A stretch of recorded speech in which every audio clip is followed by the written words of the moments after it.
Encounter is brought to you by the Broome County Council of Churches, where we connect compassion with needs as we inspire growth with dignity.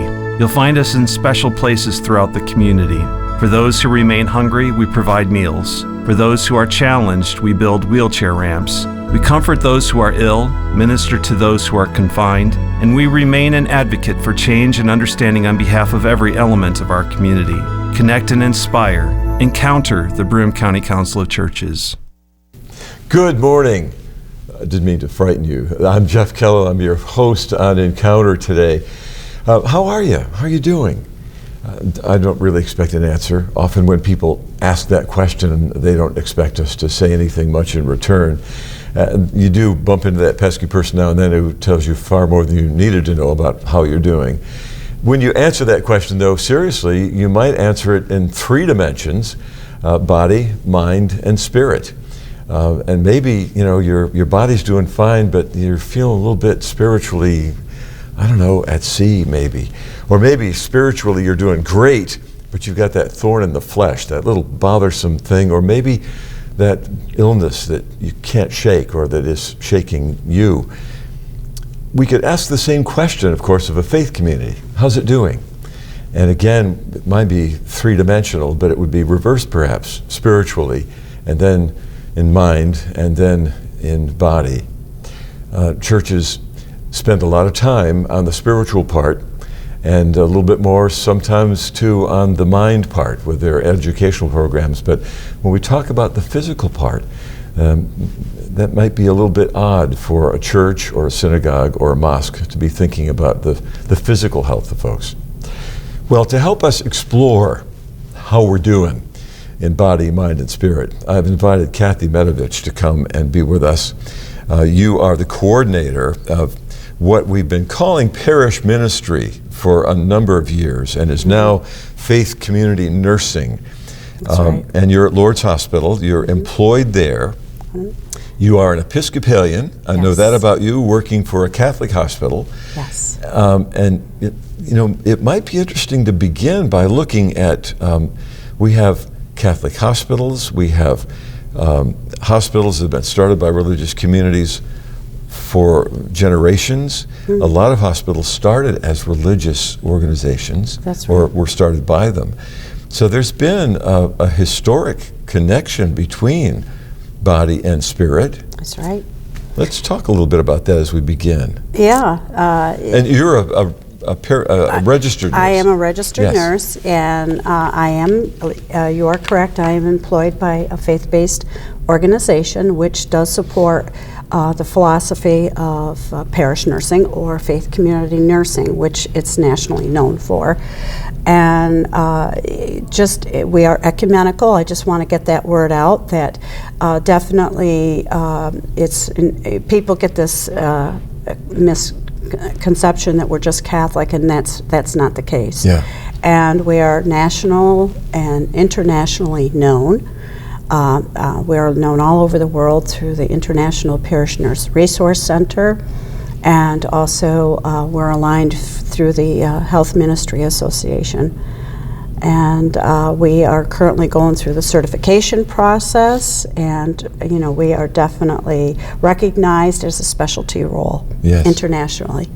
The whole idea of parish nursing, and we'll talk a little bit more about all the different things that's called. Right. Began in, was it 1980, the first? Well, we started personally in 94 at Lourdes. I'm the second coordinator, but it goes way back to a Lutheran pastor in the 1980s. Yeah.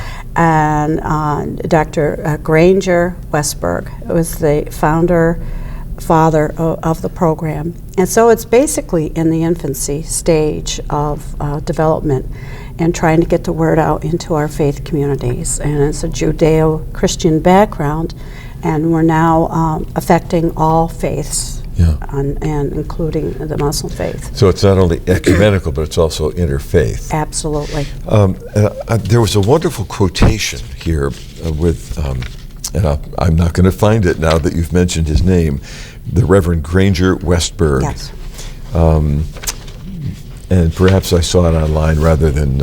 right here. Churches are enormously involved in health care and do not know it. Every church has the potential of improving its status as a wellness center. That's good. That's good. And we are all stewards, and we have to get the word out to all congregants that they affect people around them.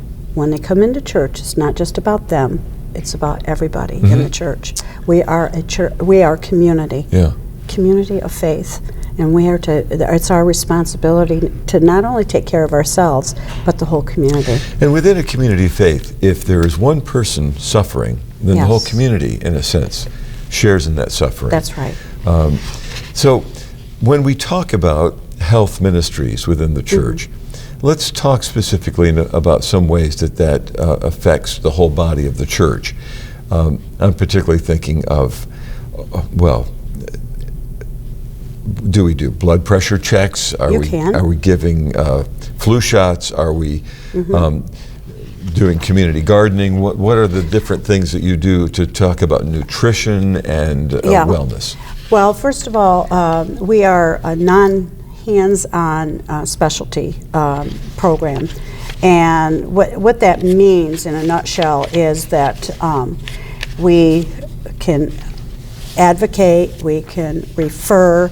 In other words, you can get expertise in to offer something that would be something specific like a flu clinic or whatever, health department or an agency that provides that care. But we can do just about anything that has anything to do with mind, body, or spirit. Right. The gardens are wonderful because people are digging in the dirt. You have the elderly, they're working with the youth, and you're bringing them together.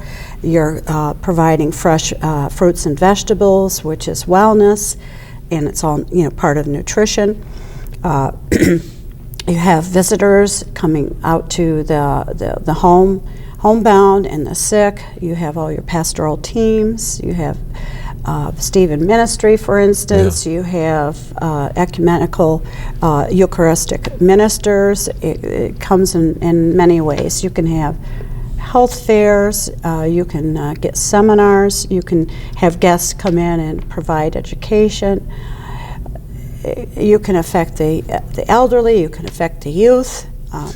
Just for instance, when you serve coffee hour and such, something as simple as putting out your hand sanitizer and teaching folks to wash their hands and take care of themselves, stay home when you're sick, just be respectful of your neighbors. If you're really, really sick, you shouldn't be out in the public infecting other people.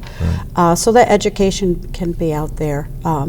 When you're doing the coffee hour, it could be a nutritious coffee hour. You could be teaching people the facts about nutrition. To move beyond the donut holes to the pineapple slices or whatever.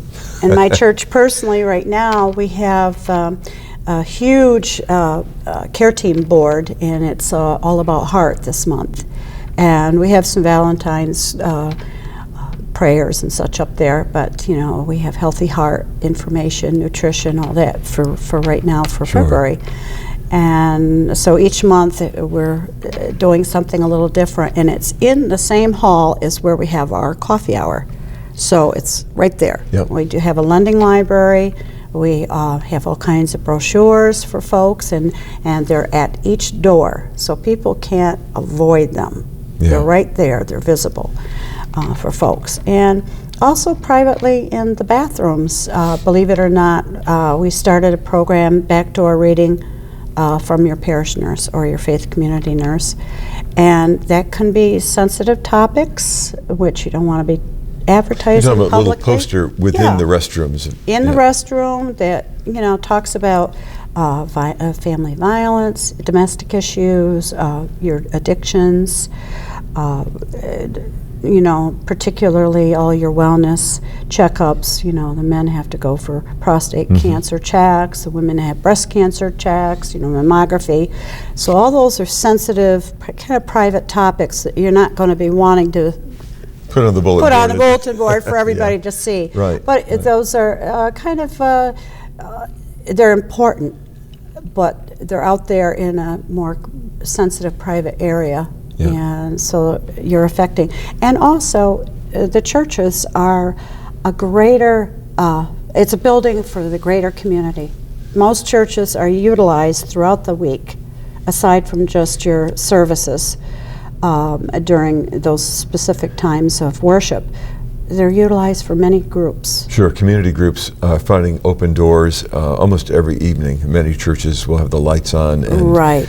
And so these groups are also being affected, aside from just the parishioners. They're seeing these brochures. They are being affected in some way. It's an evangelism for your physical health. Absolutely. And say a little bit about the relationship between one's physical health and one's spiritual health. Well, they all work together. I've seen that through, the palliative care and the hospice experiences that I've been through with my own family. Yeah. That they all have to work together, in body, mind, and spirit. If you're broken in one way or the others don't work. Mm-hmm. And no matter what your faith is, or where your journey and your spiritual journey is, you have to feel whole to get well and to stay well. And generally, a religious community is very intergenerational. Yes.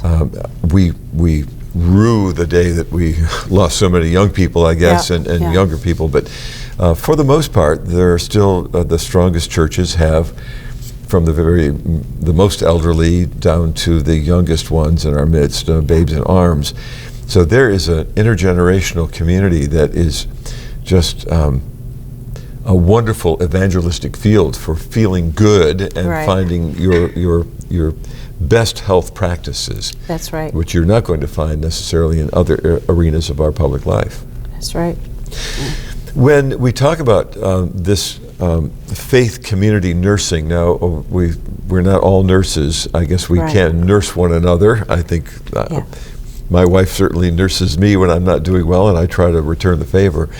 But we're not necessarily talking about an individual person on site for every church. Right. However, some churches do have a staff person who is what we used to call a parish nurse. That's right. So how does that work? Faith community nursing is set up differently in different parts of the country. And in the Northeast, primarily mostly volunteer based. In the South, there's paid positions, and the Midwest, and maybe some out West. So it's different, in different parts of the country. And I would like to emphasize that the whole church is part of a health ministry team, and that could be tapped into as expertise. And everybody has something to bring to the table for health and wellness and health and healing. And that could be tapped into and created a wonderful team. And in order for that to happen, there must be training opportunities. I know you have monthly meetings. Maybe we ought to start there. Are these open to anyone? They're open to anyone. And where are they? Currently, we are off-site. We are we have our meetings at the Memorial Park Baptist Church in Vestal, near the Four Corners. Okay. And it's the first Tuesday evenings at 6 p.m. and we usually meet for about an hour and a half, and I bring a guest in from one of our providers, our health providers in the community. And we have had just about every imaginable topic covered. Yeah. And I ask these folks to bring in lots of brochures and information that the volunteers can take back to their respective congregations, and share that information. And